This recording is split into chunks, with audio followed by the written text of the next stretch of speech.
ABC Kinderteach presents Cheyenne Again, written by Eve Bunting, illustrated by Irving Toddy.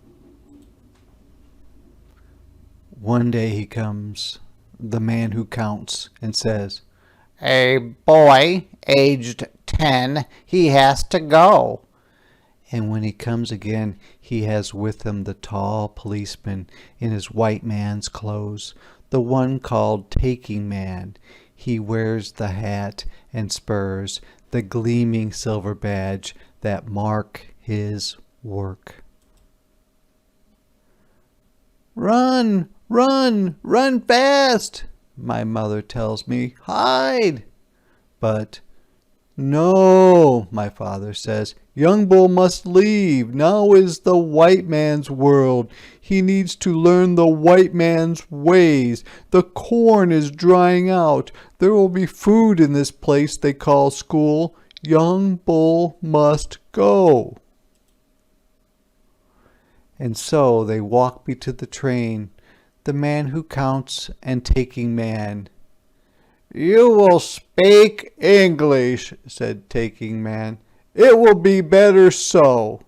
He shines his shining badge. I do not want to be like him.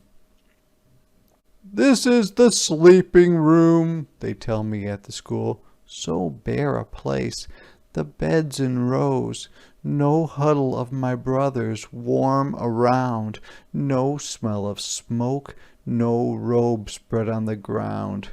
I will be lonely here. They take away my buckskins and my shirt, the deerskin moccasins my mother made. They cut my braids, give me a uniform of scratchy wool the color of an ashen sky, with buttons to the neck. "No more Cheyenne," they say. "You have lost nothing of value. You will be like us." I learned geography, arithmetic, and writing in the English tongue. The history of their United States I look, but in the book I cannot see the victory of Greasy Grass where General Custer and his men attacked our brave Cheyenne and Sioux. It does not tell how we defeated them and counted coup and left the dead asleep beside the river there. My people speak of this with so much pride. The book leaves it unsaid. "Attend your lessons, do not sit and dream," the teacher says. "You want to be dumb Indian all your life?" I toss my head. The bugle calls us in to dinner and to work. There's carpentry, so we who lived in teepees can repair the wooden buildings where we sleep and shed our tears. We drill like soldiers, and we march to keep us out of mischief, so they say.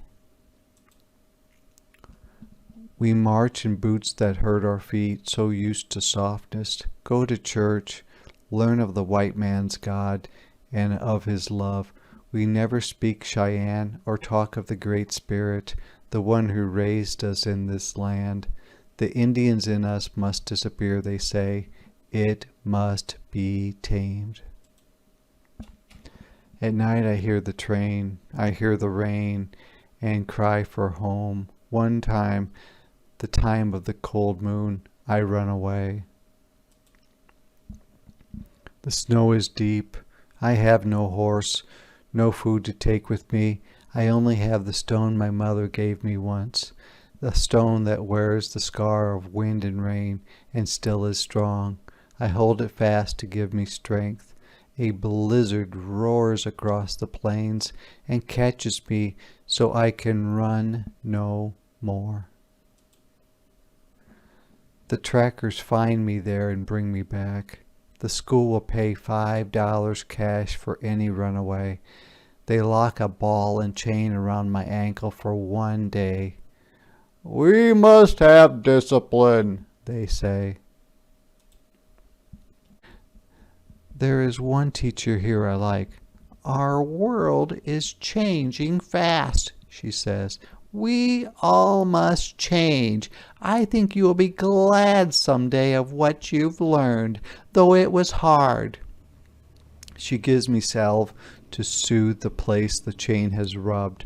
Never forget that you are Indian inside. Don't let us take your memories. I draw on paper that is lined, torn from my ledger book. Across the page 2 warriors ride on painted ponies. One wears a bonnet with full tail. His yellow leggings have a bright green fringe. His breech clouts red. The other has a shield with yellow bands. I saw them once like this against a Cheyenne sky. The lines across the page are thin and straight as fencing. I snip the wire and thrust through, and in my mind the warriors and I ride side by side across the golden plain. Cheyenne again.